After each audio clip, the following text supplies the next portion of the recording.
Assalamu alaikum class. I am Madiha Altab, lecturer of H&D at Times Institute Multan. Today we are going to study vitamins and mineral in nutrition.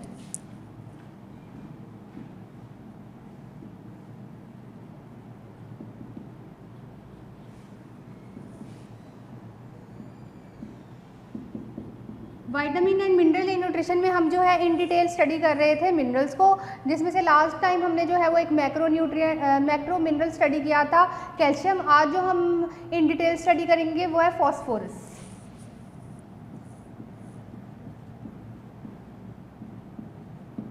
Phosphorus और calcium का word जो है वो एक साथ साथ आप लोगों ने सुना होगा, जो कि बोन्स और टीथ डेवलपमेंट में जो है वो एक इम्पॉर्टेंट रोल प्ले करता है।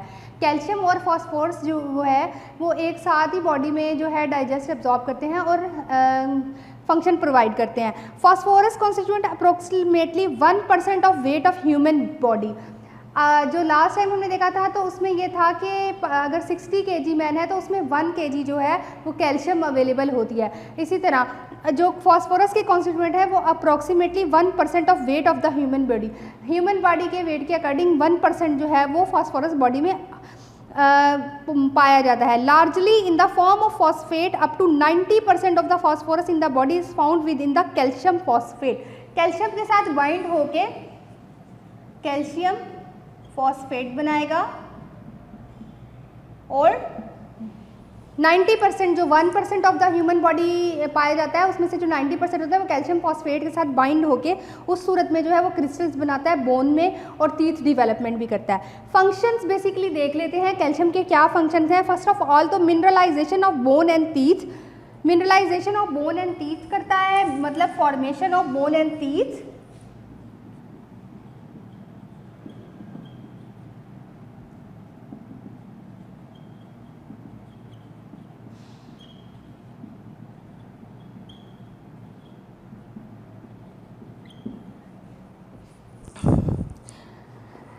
इसके अलावा phosphorus in the form of phosphate is an essential part of bone as in calcium phosphate is present as a part of hydroxyl apatite crystallise.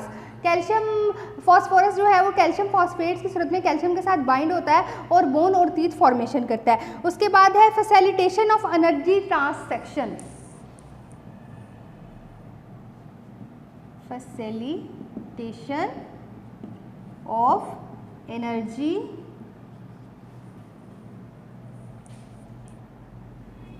Transaction.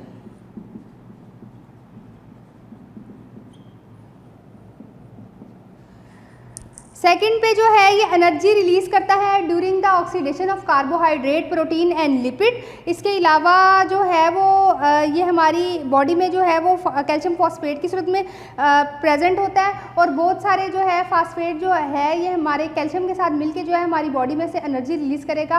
Carbohydrate metabolism में important oxidation करेगा carbohydrate की, protein की और fat की। और इसके अलावा जो है वो एटीपी और एडीपी में भी जो है वो के स्ट्रक्चर में भी जो है फास्फोरस और कैल्शियम प्रेजेंट होते हैं। फास्फोरस जो है वो एटीपी एडीपी में प्रेजेंट होता है और the presence of phosphorus in ATP and also adenosine diphosphate. ADP और एडीपी में जो प्रेजेंस होता है various coenzyme of energy transduction make phosphorus essential for the capture of use of energy by the cells. ATP और ADP में चूंकि calcium और phosphorus present होता है तो फास्फोरस की प्रेजेंट एटीपी एडीपी में जो है उसको रिलीज करती है during the oxidation of the other minerals. Carbohydrate, protein और फैट की ऑक्सीडेशन में जो है वो एज अ कोएंजाइम एक्ट करेगा और एनर्जी को रिलीज करेगा। Absorption and transportation of nutrients, ये भी इसका एक रोल है। Absorption and transportation of nutrients.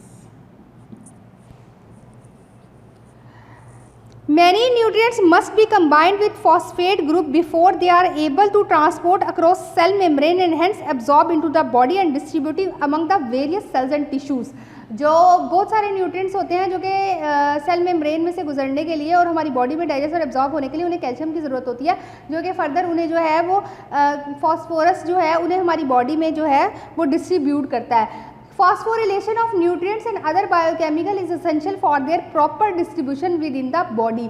Phosphorylation जो एक्शन होते हैं वो नेसेसरी होते हैं न्यूट्रिएंट्स के लिए, ताकि वो जो है बॉडी में अपनी मतलब जहाँ पे उनकी डिस्ट्रीब्यूशन होनी है और जिस जिस जगह पे जो है उन्होंने एब्जॉर्ब करना है वो वहाँ पे प्रॉपर जो है डिस्ट्रीब्यूट हो जाए। Regulation of protein activity.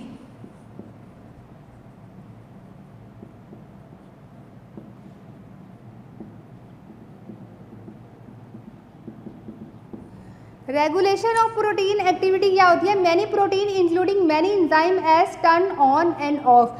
Protein जो है वो बहुत सारे ऐसे इंजाइम करती है जो कि उसको ऑन और ऑफ करते हैं by phosphorylation reaction. Phosphorylation reaction के थ्रू जो है वो प्रोटीन को जो है वो ऑन और ऑफ करते हैं उसमें एक and that attach phosphate group to particular amino acid within the protein concern.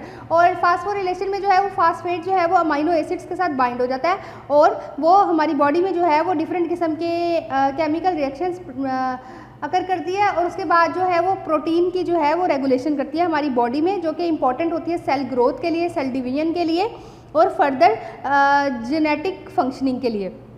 Component of essential body compounds.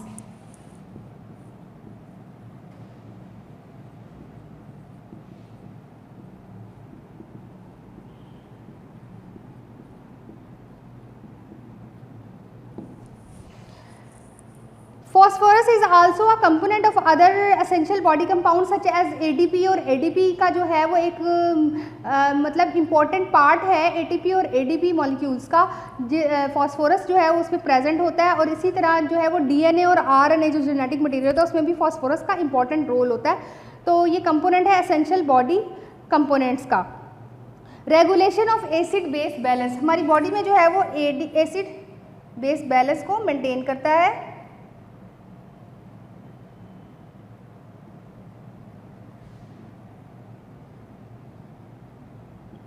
Okay ये जो है वो कुछ इंपॉर्टेंट फंक्शन थे। Mineralisation of bone and teeth करता है, फैसिलिटेट करता है एनर्जी ट्रांसैक्शन को, मतलब फॉस्फोरिलेशन के थ्रू जो है वो एनर्जी को रिलीज करता है, एब्जॉर्प्शन ट्रांसपोर्ट ऑफ न्यूट्रिएंट्स में हेल्प करता है, रेगुलेशन करता है प्रोटीन एक्टिविटी को, अमाइनो एसिड के साथ बाइंड हो जाता है और उनको एनर्जी रिलीज करता है। Component of essential body component DNA, RNA और एटीपी और एडीपी के मॉलिक्यूल का पार्ट होता है और डीएनए और आरएनए के सिंथेसिस में हेल्प करता है। Regulation of acid base balance, acid और बेस बैलेंस मेंटेन करता है हमारी बॉडी में। एब्जॉर्प्शन एंड मेटाबॉलिज्म अगर हम देखें तो phosphorus can be release from the phosphorus containing compound in the body by the action of intestinal enzyme known as phosphatase. Phosphatase enzyme present होता है इंटेस्टाइन में जो कि हमारी बॉडी में जो है वो कैल्शियम की एब्जॉर्प्शन में हेल्प करता है and is then absorb into the blood plasma with the help of vitamin D. Calcium जो है वो हम डाइट से कंज्यूम, वो फॉस्फोरस हम अपनी डाइट से कंज्यूम करते हैं और वो हमारे स्मॉल इंटेस्टाइन में जो है वो एक एंजाइम प्रेजेंट होता है फॉस्फेटेज जो कि उसको रिलीज़ करता है और ये ब्लड प्लाज्मा में विटामिन डी की हेल्प से जो है वो एब्जॉर्ब हो जाता है। The level of phosphorus in the blood is regulated by parathyroid hormone. जो ब्लड प्लाज्मा में जो फॉस्फोरस का लेवल है वो पैराथायराइड हार्मोन के थ्रू जो है वो रेगुलेट होता है which interact with vitamin D to control the amount of phosphorus absorbed, जो कि आमतौर पे विटामिन डी के साथ इंटरेक्ट करता है जो कि फॉस्फोरस की एब्जॉर्प्शन के लिए नेसेसरी है। The amount retain by the kidney and the amount इधर release from the deposit in the bone. और कुछ अमाउंट जो है वो हमारी बॉडी में ही रिटेन करती है और कुछ वहीं से जो है हमारी बोन और टीथ में चली जाती है जहाँ पे विटामिन फॉस्फोरस की ज़रूरत होती है। हमने डाइट में से फॉस्फोरस कंज्यूम किया जो कि हमारी इंटेस्टाइन में जाके हमारे फॉस्फेटेज एंजाइम के थ्रू जो है वो एब्जॉर्ब हुआ। विटामिन डी ने इसकी एब्जॉर्प्शन को इन्हेंस किया और पैराथायराइड हार्मोन भी जो है वो इसकी ब्लड प्लाज्मा में रेगुलेशन को के लिए नेसेसरी है और जो कि विटामिन डी के साथ इंटरेक्ट करता है जो कि इसकी एब्जॉर्प्शन में हेल्प करता है। देन उसके बाद जो है कुछ अमाउंट जो है वो kidney retain in the kidney में जो है वो रीअब्जॉर्ब हो जाती है और कुछ जो है हमारी बॉडी में बोन्स और टीथ वगैरह में सर्कुलेट हो जाती है जहाँ जहाँ उसकी ज़रूरत होती है। In healthy people the rate at which phosphorus is absorb from the gastrointestinal track and excreted by the kidney are equal. एक हेल्दी पेशेंट में जो है वो एक्सक्रीशन और एब्जॉर्प्शन जो है वो एक ही होती है। Maintain total body phosphorus at a steady level. Approximately 90% of ingested phosphorus is excreted by the kidney. 90% जो है वो फॉस्फोरस जो हमारी बॉडी में इंजेस्ट हुई है वो किडनी के थ्रू जो है एक्सक्रीट हो जाती है, with the remaining 10% directly from the gastrointestinal tract without being absorbed, और एब्जॉर्ब हुए बगैर जो 10% है वो जीआईटी ट्रैक में ही जो है वो अपना काम शुरू कर देती है। If plasma phosphorus level decline, reabsorption of phosphorus by the kidney increase the competence of if plasma phosphorus level raise to high. अगर हमारी बॉडी में जो है वो प्लाज्मा में फॉस्फोरस की क्वांटिटी इंक्रीज हो जाएगी तो किडनी में जाके वो एक्सक्रीट आउट हो जाएगी जल्दी से और किडनी में चली जाएगी और किडनी में जाके रीअब्जॉर्ब हो जाएगी। और इन केस अगर बॉडी में फॉस्फोरस की क्वांटिटी कम हो जाएगी तो वो वहाँ से वापस आ जाएगी और हमारी किडनी से रीअब्जॉर्ब होकर जो है फर्दर हमारी जहाँ पे बॉडी में जो है फॉस्फोरस की डेफिशिएंसी हो रही है या वहाँ जहाँ ज़रूरत है वो वहाँ पे आके प्रोवाइड हो जाएगी। If plasma phosphorus level fall below 2.5 mg per 100 ml,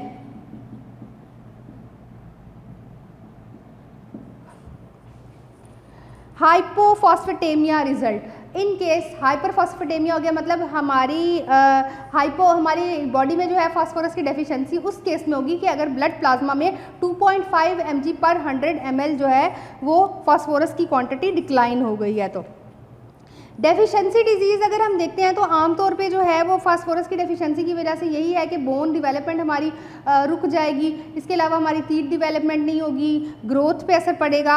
और फास्फोरस के साथ जो है वो आमतौर पे मतलब यही इसकी आ जाती है कि इसकी कॉजेज़ पीछे से क्या होंगी। डेफिशिएंसी की कॉजेज़ ये होती है कि विटामिन डी जो है हमारी क्वांटिटी बॉडी में जो है अवेलेबल नहीं है जो कि इसकी एब्जॉर्प्शन में हेल्प कर रहा है। इसके अलावा ऑक्सलेट या एंटासिड्स वगैरह हमारी बॉडी में प्रेजेंट है जो कि इसकी एब्जॉर्प्शन के साथ इंटरफेयर करते हैं।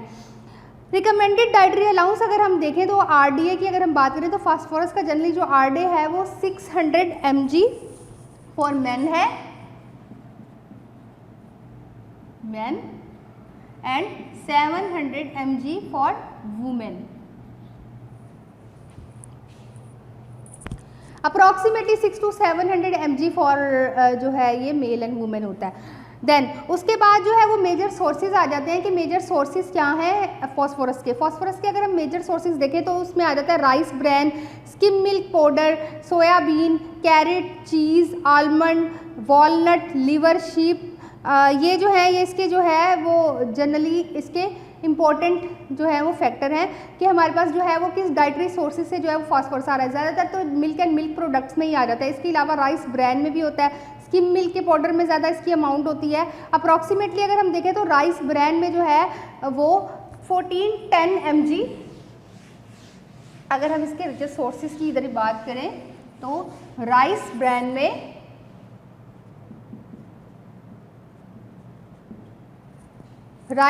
में जो है वो 1410 mg होता है 100 ग्राम में। ये 100 ग्राम जो है उसका है राइस ब्रैन के 100 ग्राम में 1410 mg जो है वो फास्फोरस प्रेजेंट होता है। स्किम मिल्क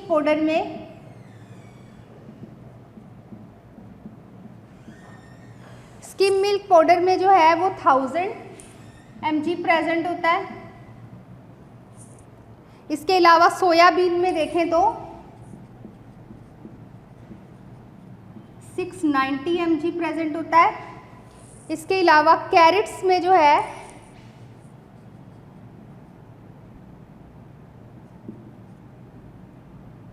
530 mg है।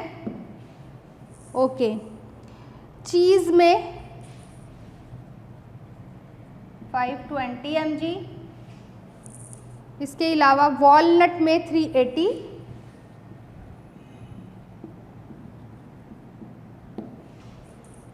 देन शीप लिवर में जो है 380।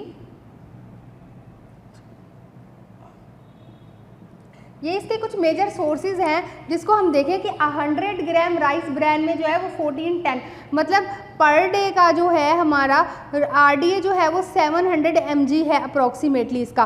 तो ये ट्वाइस हो जाएगा हमारे पास कि अगर हम 100 ग्राम राइस ब्रैन कंज्यूम कर रहे हैं तो हमारी जनरल रिक्वायरमेंट के अकॉर्डिंग डबल है, मतलब उससे 2 मतलब पे डिवाइड करें तो वो उतने के इक्वल है। स्किम मिल्क 1000 mg के इक्वल है। इसी तरह सोयाबीन 690 अप्रॉक्सीमेटली जो है ये हमारे 6 to 7 के अंदर लाई करता है। तो ये हमारा अगर हम 100 ग्राम सोयाबीन ले रहे हैं तो वो 690 mg हमें फॉस्फोरस प्रोवाइड कर रहा है। कैरेट की अगर हम 100 ग्राम ले रहे हैं तो अप्रॉक्सीमेटली एक ही कैरेट उसमें आ जाती है और वो 520 mg जो है हमें फॉस्फोरस प्रोवाइड करती है। चीज़ 100 ग्राम की चीज़ जो है वो 520 mg प्रोवाइड करती है। वॉलनट जो है 100 ग्राम के 380 mg प्रोवाइड करते हैं और शीप लीवर मीट जो है वो 380 जो है mg हमें प्रोवाइड करेगा फॉस्फोरस की।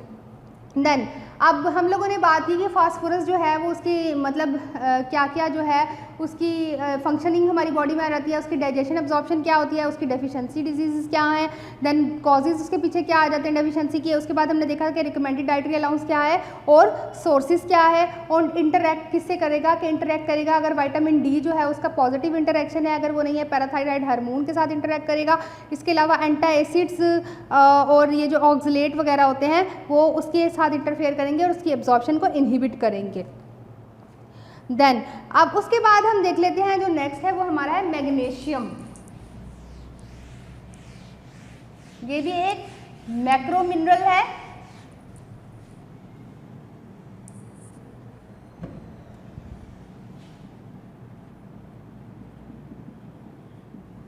मैग्नीशियम को देख लेते हैं कि magnesium deficiency in human has been always found to associate with other disease state, mostly an inborn error of absorption and not as an isolated magnesium deficiency. Magnesium का जो important role होता है हमारी बॉडी में वो ये होता है कि एज आ ये कैटालिस्ट जो है वो बहुत सारे एंजाइम के रिएक्शन में एज अ कैटालिस्ट या एज अ को एंजाइम एक्ट करता है और ऑक्सीडोरिडॉक्स रिएक्शन जो है वो हमारी बॉडी में परफॉर्म करता है। एज सच जो है इसकी कोई डेफिशिएंसी नहीं पाई जाती, लेकिन ये एसोसिएट हो सकता है कि मतलब फर्दर जो है वो इनबॉर्न बच्चों में जो है जीआईटी ट्रैक्ट डिस्टर्बेंस है या डाइजेशन एब्जॉर्प्शन प्रॉपर नहीं हो रही तो उसमें कुछ समहाउ हो सकता है कि मैग्नीशियम भी जो है वो इन्वॉल्व हो, उसकी डेफिशिएंसी की वजह से भी ये सब कुछ हो रहा है। Okay, then like calcium magnesium is closely associated with skeletal system.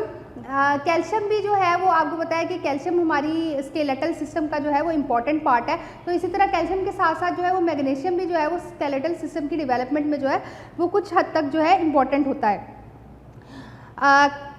About 20 to 25 gram magnesium is present in adult human body and about 60 to 70% of it occur in the bone.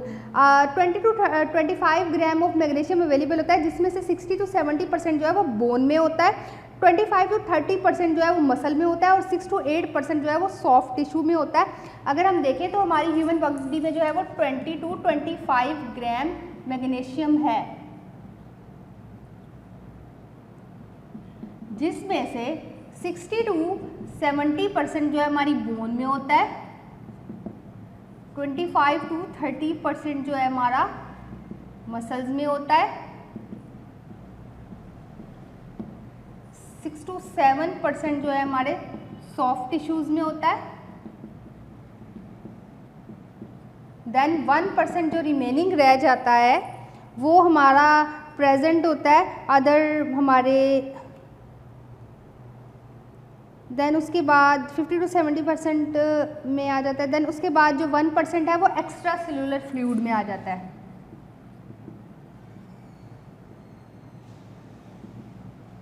ये हमारी बॉडी में जो है वो magnesium की distribution है कि magnesium हमारी बॉडी में कहाँ कहाँ पाया जाता है। Okay, then new studies shows that magnesium deficiency is in adults में play a more important role in cognitive impairment and causing Alzheimer disease. कुछ स्टडीज़ ये बताती है कि अगर मैग्नीशियम की डेफिशिएंसी हो जाती है ह्यूमन बीइंग में तो उससे क्या होता है कि हमारी ये जो आमतौर पे जो हमारी कॉग्निटिव इम्पेयरमेंट होती है जिसको अल्जाइमर डिजीज़ भी हम कहते हैं, उसमें क्या होता है कि आपकी मेमोरी लॉस होना स्टार्ट हो जाती है और मतलब चीज़ें भूलना शुरू हो जाते हैं कुछ टाइम में। तो ये अगर मैग्नीशियम की डेफिशिएंसी हो जाती है अकॉर्डिंग टू स्टडीज़ तो समहाउ जो है वो कॉग्निटिव डेवलपमेंट जो है इम्पेयर्ड हो जाती है और उससे अल्जाइमर डिजीज़ होने का खतरा होता है। Animal product along with legumes and cereal help to ensure adequate consumption of magnesium by human। अब मैग्नीशियम ने जो है उसका फंक्शन सबसे बड़ा ये हो गया कि मैग्नीशियम जो है वो एज अ कैटलिस्ट एक्ट करता है और हमारी बॉडी में जो है वो नॉर्मल जो हमारे ऑक्सीडोरिडॉक्स रिएक्शंस हैं उसमें जो है वो हमें हेल्प आउट करेगा कि हमने किस तरह से जो है वो मतलब रिएक्शंस परफॉर्म होने हैं और एनर्जी को रिलीज़ करना है। अगर हम आरडीए की बात करें तो मेन में जो है वो 400 mg होता है, आरडीए इसका 400 mg for men and 310 mg for women. Okay then अब अगर जो है अपर इनटेक लिमिट भी होती है कि कितनी लिमिट तक जो है हम उसको एब्जॉर्ब कर सकते हैं, तो 350 mg तक जो है वो हम उसको ले सकते हैं अपर इनटेक लिमिट के तौर पे। चीफ फंक्शनिंग जो हमारी बॉडी में परफॉर्म करेगा, बोन मिनरलाइजेशन करेगा, बिल्डिंग ब्लॉक ऑफ प्रोटीन है, मतलब हमारी एज अ कैटलिस्ट जो एक्ट करता है एंजाइम में प्रोटीन ब्रेकडाउन में, तो building block of protein enzyme action, in protein के एंजाइमेटिक एक्शन का जो है वो बिल्डिंग पॉइंट है ये। नॉर्मल मसल कॉन्ट्रैक्शन करता है, नर्व इम्पल्स ट्रांसमिशन करेगा, मेंटेनेंस ऑफ टीथ करेगा and functioning of immune system में जो है इसका मेजर रोल होगा। अगर इसकी डेफिशिएंसी हो जाती है तो कौन कौन से सिम्टम्स आ जाते हैं? वीकनेस, कन्फ्यूजन, एक्सट्रीम कन्वल्जन्स आ जाएंगे, मसल्स मूवमेंट इम्पेयर्ड हो जाएगी, हेलोसिनेशन आ जाएगी, डिफिकल्टी इन स्वेलिंग आएगी और ग्रोथ फेलियर आ जाएगा। और टू सम एक्सटेंट जो अभी हमने देखा कि कुछ स्टडीज़ के अकॉर्डिंग जो है अगर मैग्नीशियम की डेफिशिएंसी हो जाती है तो अल्जाइमर डिजीज़ आ जाती है। टॉक्सिसिटी अगर हमारी बॉडी में हो जाएगी तो फ्रॉम नॉन फूड सोर्सेज से हो सकती है। मैग्नीशियम जो है एक मिनरल है, हो सकता है कि मिनरल की जो है वो अदर सोर्सेज से, जैसे फॉर एग्जांपल हमारे सॉइल में जो है वो ज़्यादा है, एयर में मिनरल प्रेजेंट होते हैं, तो हमारा पानी है उसमें मैग्नीशियम की क्वांटिटी ज़्यादा है, तो उसकी वजह से टॉक्सिसिटी हो जाए तो उसकी वजह के सिम्टम्स क्या आते हैं कि डायरिया हो जाता है और डिहाइड्रेशन हो जाती है उसकी वजह से। सिग्निफिकेंट सोर्सेज अगर हम देखेंगे मैग्नीशियम की सिग्निफिकेंट सोर्सेज क्या हैं, तो उसमें नट्स है, लेग्यूम्स है, होल ग्रेन है, डार्क ग्रीन वेजिटेबल है, सी फूड है, चॉकलेट्स हैं और कोका आ जाता है उसमें। ये तो मतलब मैग्नीशियम था। अब हमने आज जो है टॉपिक हमने डिटेल में देखा वो फास्फोरस था और मैग्नीशियम था। फास्फोरस में हमने देखा कि इसकी मेजर फंक्शन क्या क्या है, कहाँ कहाँ हमारी बॉडी में जो है ये फंक्शन प्रोवाइड करता है, देन उसका आरडीए क्या है, उसके सोर्सेज क्या है, डेफिशिएंसी की वजह से क्या क्या प्रॉब्लम हो जाती है। देन उसके बाद हमने देखा कि मैग्नीशियम की हमारी बॉडी में क्या रोल है। ये एक मतलब कोएंजाइम एक्ट करता है डिफरेंट किस्म के एज अ कैटलिस्ट और स्पीड अप करता है रिएक्शंस को। प्रोटीन की जो है ये ब्रेकडाउन में जो है एज अ कैटलिस्ट जो है वो इसके ब्रेकडाउन को स्पीड अप करता है और एनर्जी को रिलीज़ करता है।